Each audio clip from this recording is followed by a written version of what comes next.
Hello and welcome to our podcast. So today we are talking to a lady. We're going to hear from a lady who, first time I actually met Odette, there's just this oomph and ounce of enthusiasm about her. She's one of those people who doesn't let life get her down. She just comes up with these ideas and she's full of ideas. I think if one was to describe Odette, ideas is there at the forefront of who she is. And Odette is going to talk to us about her journey with sight loss. She's going to talk to us about how she's modeling for us at Corridor Vision what it is like to be someone with sight loss and learn new skills and continue to learn and grow. And I see how the working age members are looking at her and going, well, if Odette can do that, duh, so can I. And so, we're going to have an interesting conversation. And then from that, hopefully it will inspire you to do more, to understand a bit more as well about sight loss. I'm looking forward to some of the questions which will help me as well. So I'm Susanette. And I have here with me Odette. Hello, Odette. Hello everybody. Hello, Susanette. Good. So, like I said, we're going to ask some questions, have a conversation, and then after that, we're going to do some fun facts and get to know Odette a bit more. She speaks amazing French, by the way. So, when she talks, I remember the first few times I heard her, and I was just like, there's a French person in our office.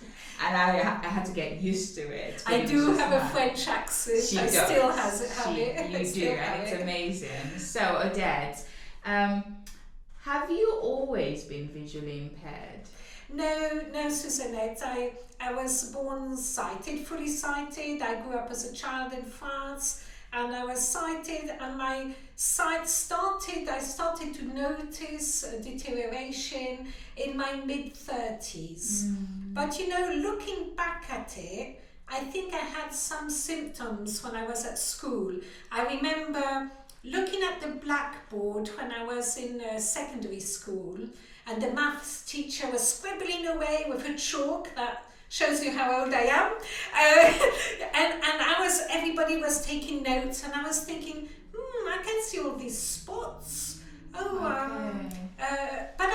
I could see well enough to take all my notes, so I didn't tell anybody. I didn't tell my parents, I didn't tell anybody. And at that time, we didn't have eye tests at school.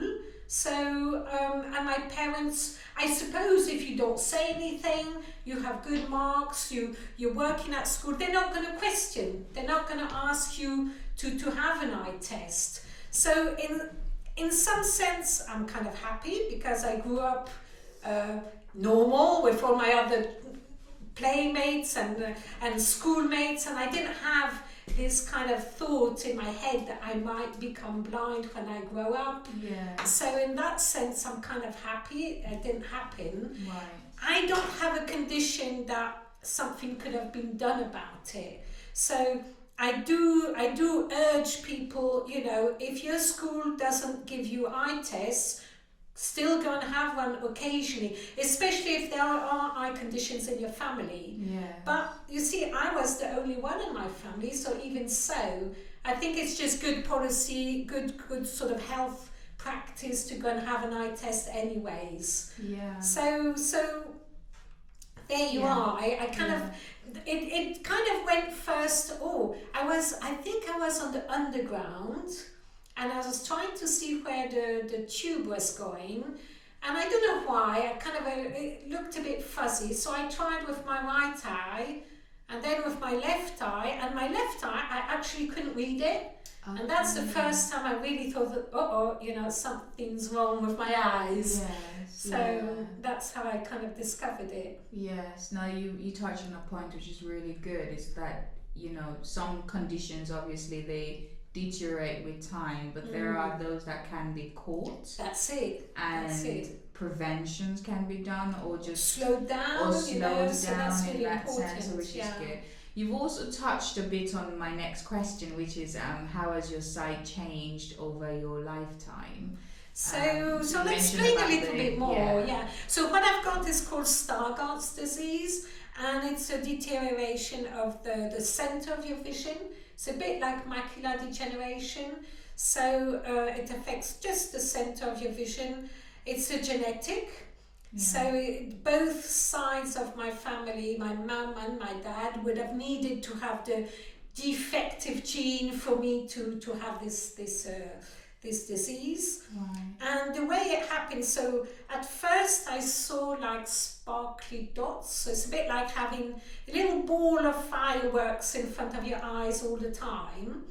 And then occasionally I also have purple flashes, just to make it interesting. And so it deteriorated kind of over time. So in my mid-30s, I'm now in my late 50s, and so if I hide my left eye and I'm having an eye test and you look at the chart with the letters, I basically don't see the chart. Okay. So and my right eye the same. I don't see the chart. I don't even see the chart. So when I look at people, for example, I'm looking at you here, Suzannette. Yes. I look at you straight ahead, I do not see your head. Yes. So there's basically a little ball of sparkling in the middle. But on the side, I can see there's a pink bottle on the table. Yes. I can see the yellow chair over there, the Christmas tree over there, the window on the side. Yes. So it means that I can navigate, I can walk around, not too badly, so I'm not bumping into too much things. But reading, writing, seeing details is really difficult, sometimes impossible. Yeah. So it means that I do need occasionally to have my right cane. I need to ask people for help sometimes, but it's doable, as I say. You have to adapt and learn tips and tricks to get around it. Yeah. And do things differently. I think that's the key. Yes. And I think also it's good for people like us who are ignorant of sight loss, which I'm one, is to not be afraid to ask the questions to someone who has sight impairment. Because I remember when you came in and I said, Odette, help me here. What can you see? That way I'm able to, when I'm talking to you, demonstrating something, I know exactly where I should position myself rather than in the middle of just center of you in a sense. And I think a lot of times we think, oh, that's not a question I can ask. Yes, I think it is something that I would also have been very worried about asking somebody. But I think that for me to get, if you want, the maximum help and the maximum support, I think it's quite important that people around me know what I see, what I don't see, how to help me. And sometimes it's so hard, because it changes. Yes. You have your good days, it's quite good, then bad days, I see lots and lots of sparks and they start moving about a bit and I don't see so well. And then there's concentration. So, for example, if I'm walking down the street, I can't daydream. I have to sort of think, so where's the lamppost, where's the bin, where's the crossing, where's the person? I try and use my side vision, my peripheral vision, to concentrate really.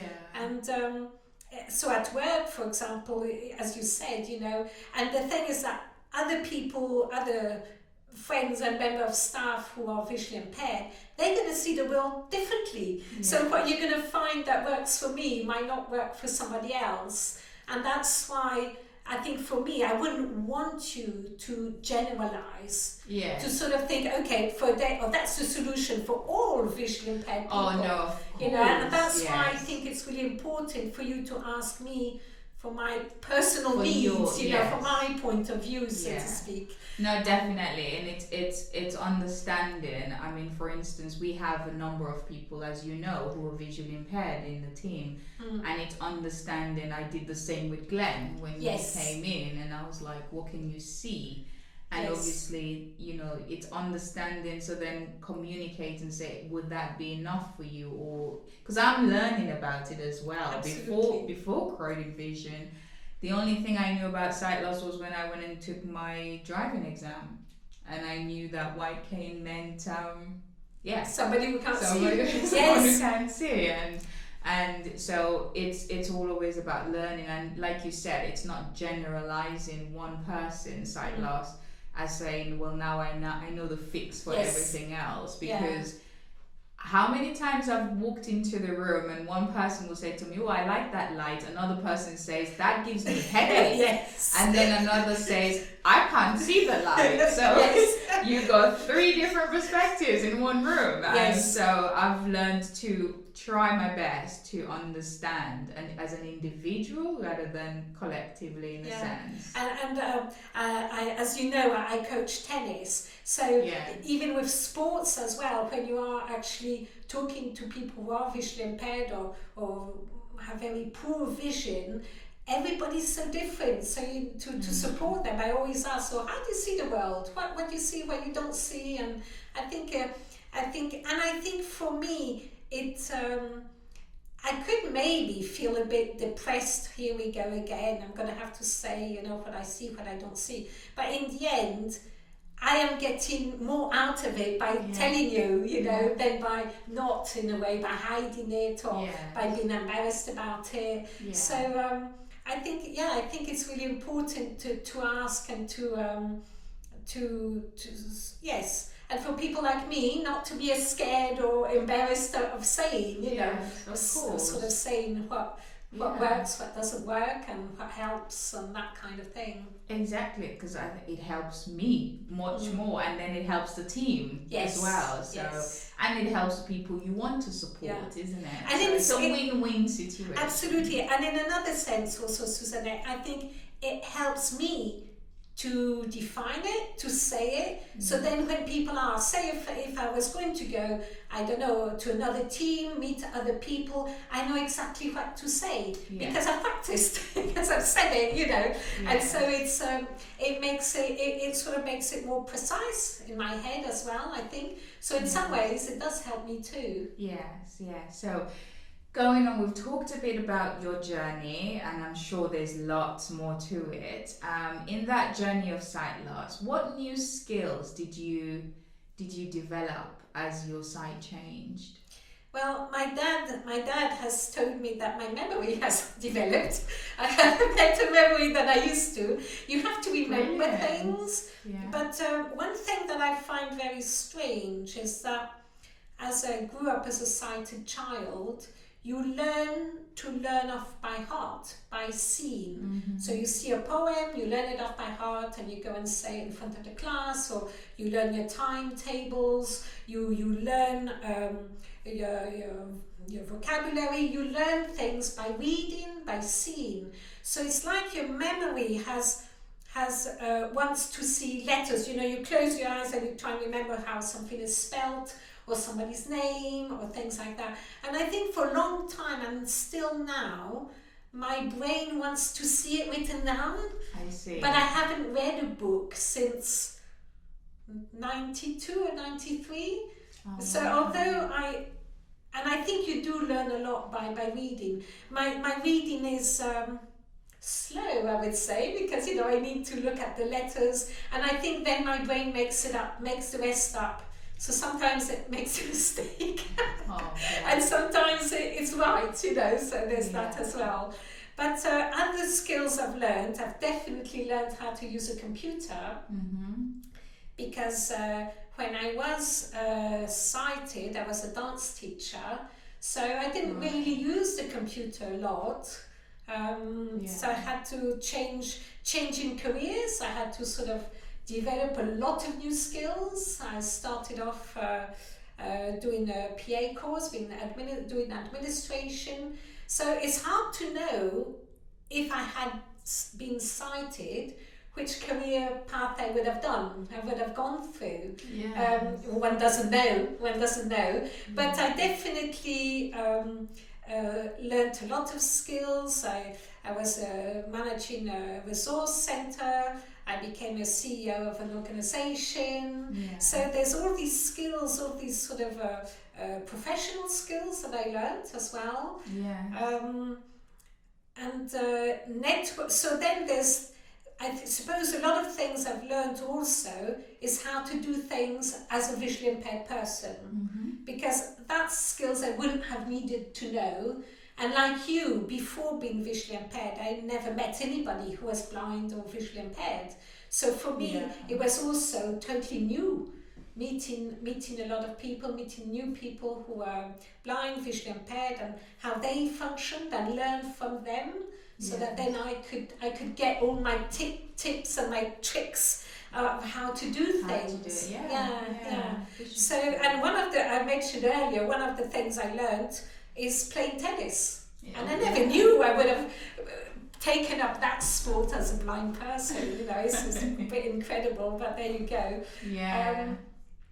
And one of the big things, I suppose, then is all this social media. So we're talking about using a mobile phone, using this, how to speak to it, listen to it back, using all the kind of speech, the magnification, all those sort of special sort of things that help people who are blind, visually impaired. And then I suppose one big skill also is to ask people for help. And I think I suppose I mean, when I go on a station, I can't see the boards, I have to go and ask a member of staff where this train is going, or I have to ask in a shop, what is this? Sometimes if I forget my magnifier at home, or sometimes it's actually too small for the magnifier.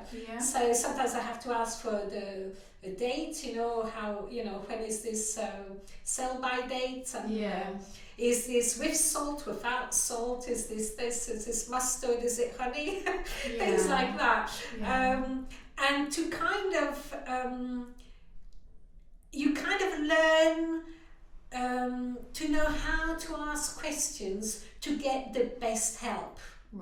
You have to be polite, you have to be positive, you have to say with a bit of a smile, and in a way where you hope that the other person is going to be willing to help you.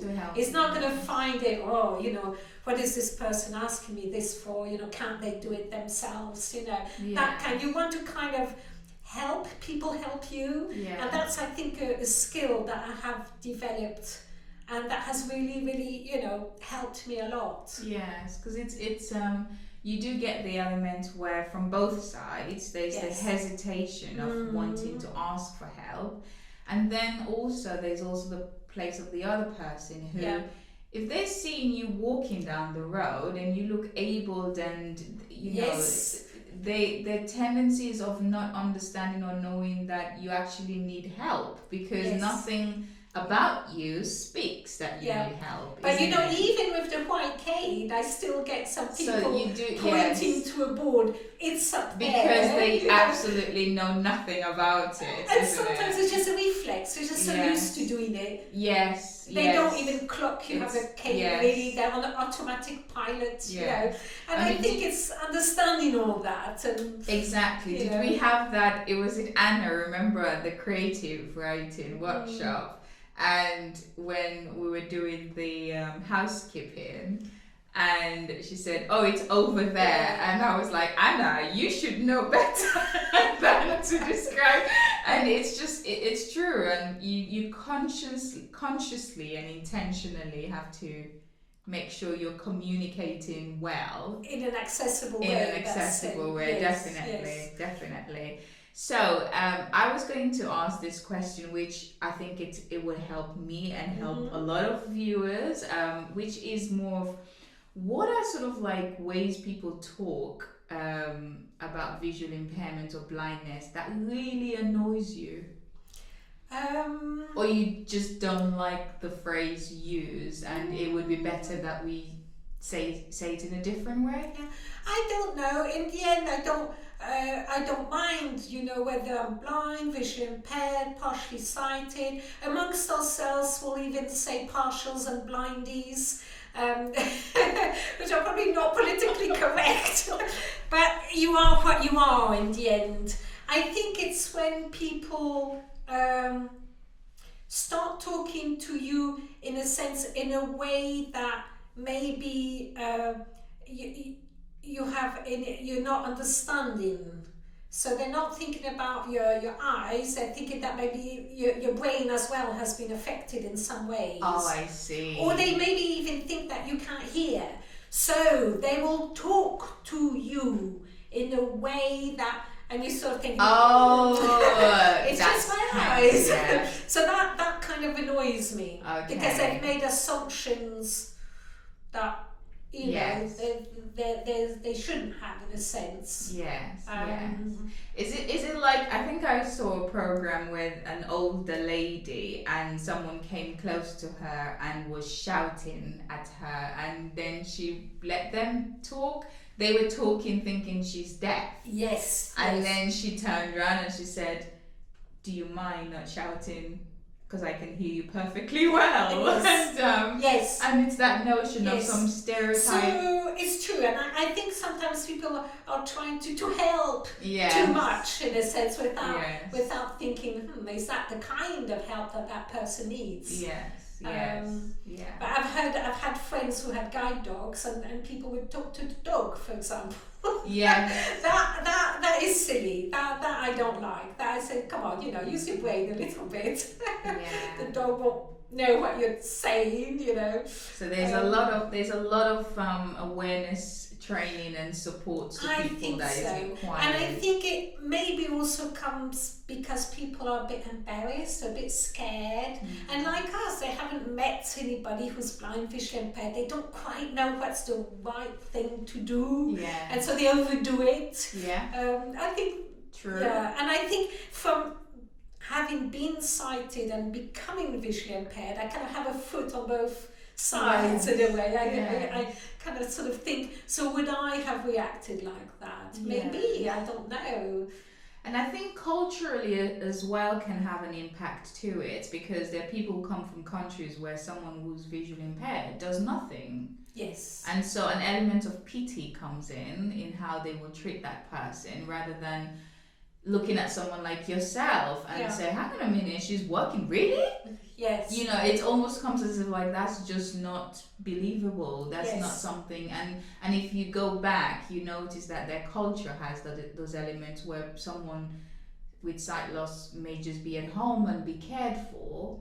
So cared for that they become disabled. Rather than be empowered, supported, and be empowered to then go out and continue to live their life in an independent way as best as possible in that sense. So you do see that element. So I think when I do talk to people with sight loss, there's an element where they tend to think people look at them with pity, and they don't want pity.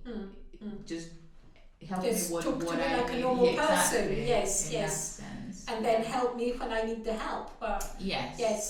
Yeah. There might be also sometimes a generation thing as well, because it is also true that in the past, before this fantastic technology, actually blind people also didn't have all the help, the assistance they needed, and so they did end up poor and probably begging. Begging in, handicap is cap in hand, is somebody begging in the street.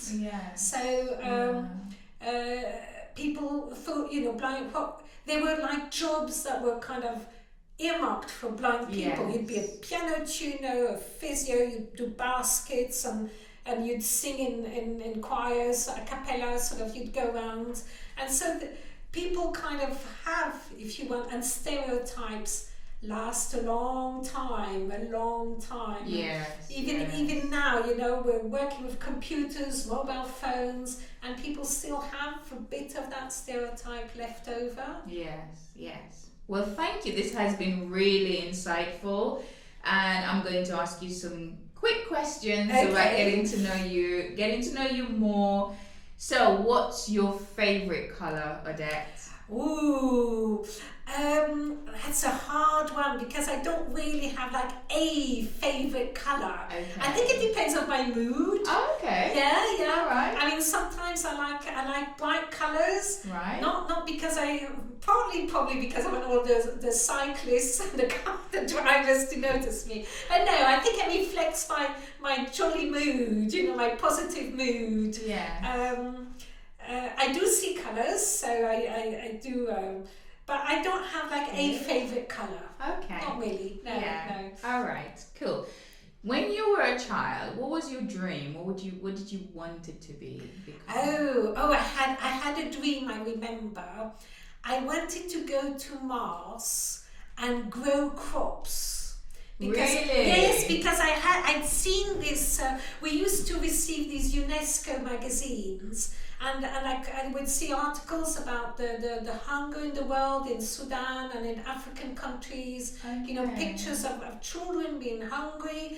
And I was thinking, well, if we don't have enough, if we can't grow enough crops, surely we could go to Mars and like the Eden Project, have a big bubble and grow and invent new crops. So I had that. I think I must have been maybe 10 years old or 8 years old, and that was one of my dreams. That's interesting because you didn't go to Mars. No.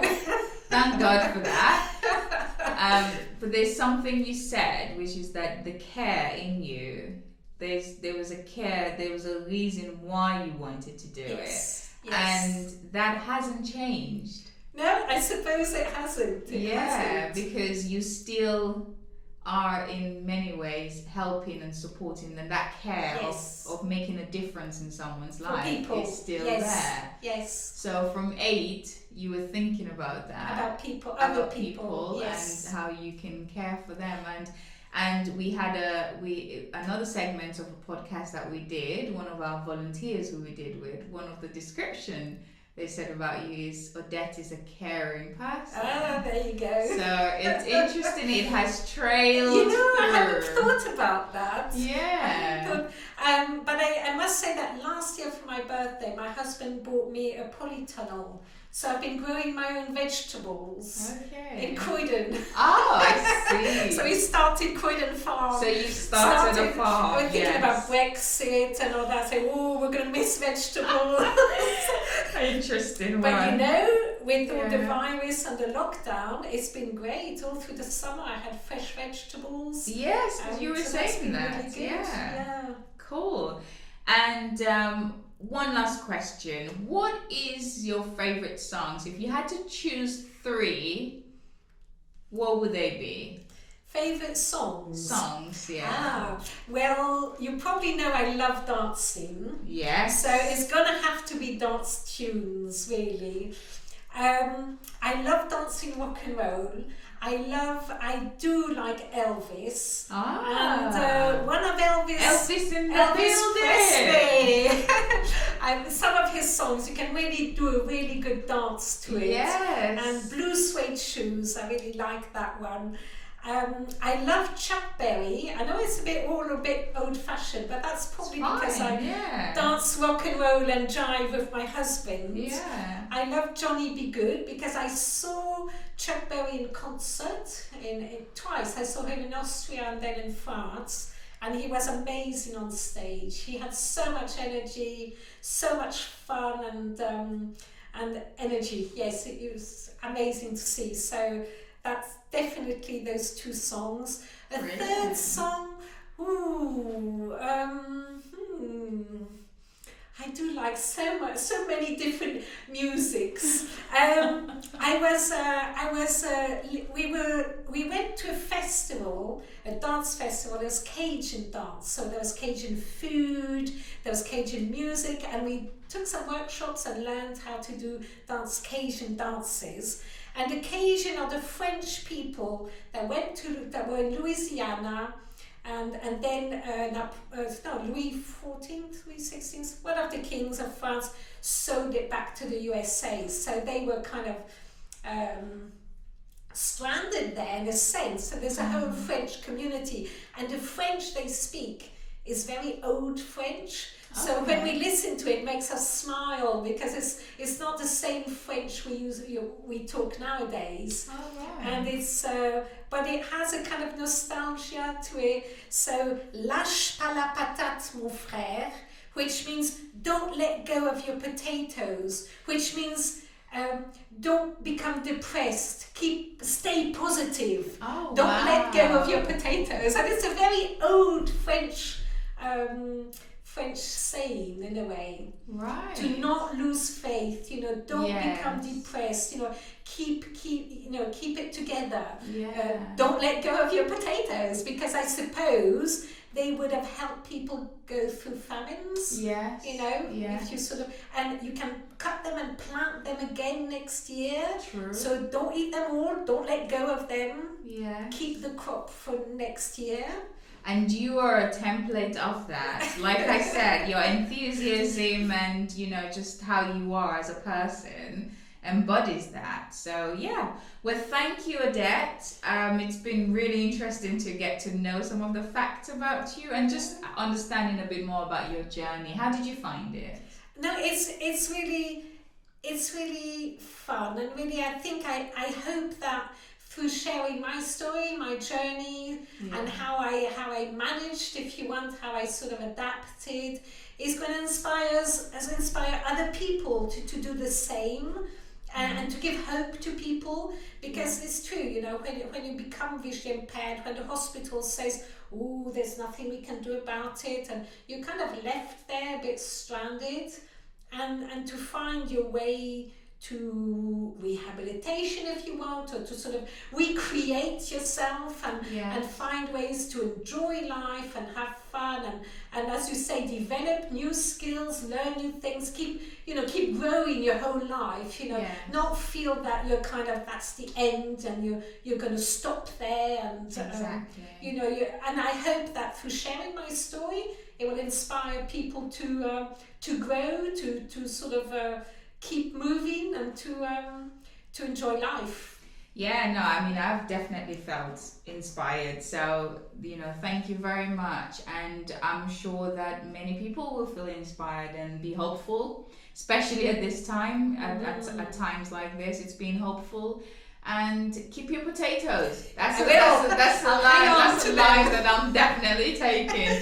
Hold on to your potatoes. Whatever your potatoes is, hold on to it, knowing that, there's hope and there is a future, and whatever you're going through, it will pass, and hopefully that journey will strengthen you and make you a better person in life, which when we're in it, it doesn't tend to feel that way, and that's the truth. And then you look back and you go like, wow, I came through that, and then you can support others as well. Absolutely. In that journey. So thank you very much, and yes, I look forward to talking to you more, because we had so many questions but we only asked a few. So thank you. We'll definitely do it again. Okay, thank you. Thank you.